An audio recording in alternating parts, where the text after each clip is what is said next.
Encore Nation and to the first Encore Career Summit here in Massachusetts. Discovering What's Next helps people navigate midlife transitions through peer-to-peer programs, services, and networks that provide information, inspiration, and involvement. And this summit represents the official launch of our Discover Encore. Please join me in welcoming our keynote speaker, Ellen Goodman. We also belong to the generation who have been the change agents of our culture throughout our lives. We led the civil rights movement, we led the women's movement, we led the gay rights movement. We are the pro-change generation. And of course, for better or worse, we have a history of leading examined lives. In fact, I assure you there are many people in our country, particularly younger ones, who wish we would stop examining our lives. Well, all of these revolutions have been personal and political. And it is no surprise that if we have one more revolution left in us, it's because it's going to be around age, around redefining age in society.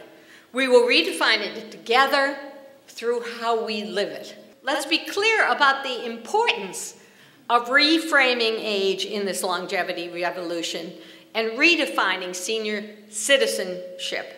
Because in the face of longevity, there is a pretty unattractive alternative to what you're all thinking about. Indeed, there is a constituency of older Americans who may view the expanded lifespan with fear and who may go into a long, narrow, protective crouch against anxiety, against fear, and against loss. At this moment, we are our own mentors. The problem and the gift of longevity will be solved by the people who name it and wrestle with it and who invent age, reinvent age.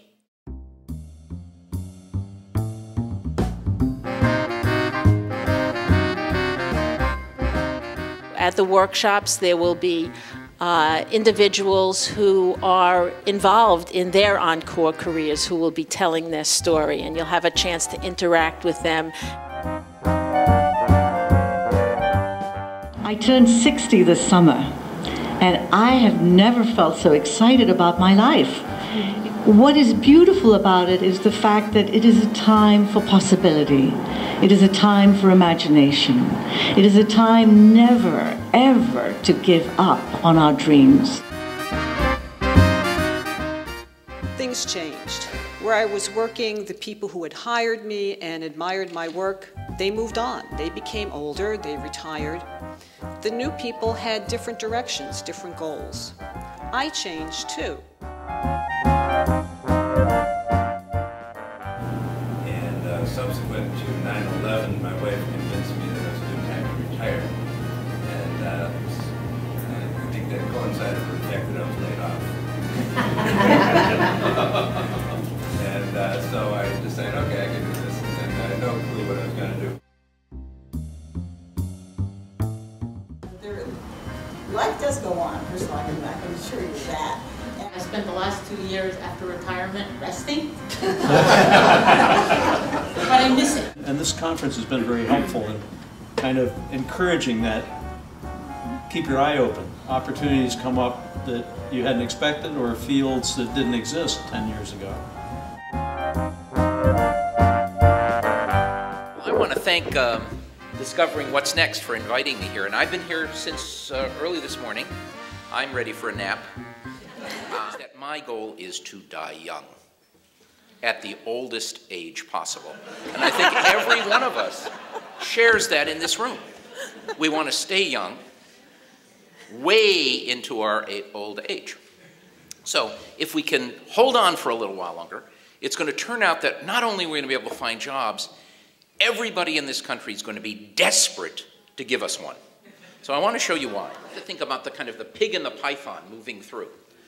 Between 1946, I was born in 44, But between 1946 and 64, the famous baby boom generation, our parents had 20 million more kids than we'd have under normal fertility rates.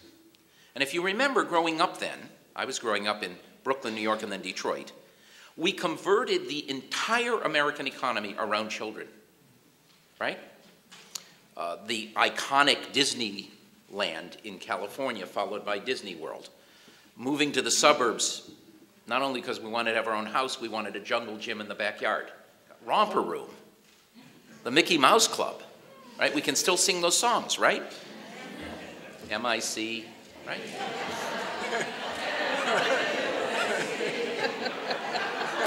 You know, they're even in tune? Unbelievable. This is dying at the oldest age possible done in music.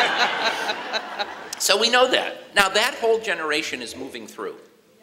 Coming behind it was actually a baby bust generation. That's these red bars. And they are, very interestingly, what labor economists like myself call prime age workers, 35 to 54. There are going to be fewer of them. And the real question is, who's going to do the work, right? And who's going to pay the taxes?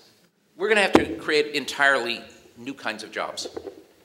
Adjunct teachers, mentors, tutors, content advisors, project coordinators, community health workers, chronic illness coaches, medication coaches, patient advocates. So we're not only going to have to make jobs more flexible and change them so they fit our needs, we're not only going to have to retrain ourselves to take some of those jobs, but there's going to be a whole bevy of new jobs, some of which we can't even imagine today. Civic Ventures and the Encore Careers campaign is here to help that happen, but then the main message, I think, is to take advantage of every opportunity you can with Discovering What's Next, because it is one of the biggest and best models of this sort of effort going on in the country.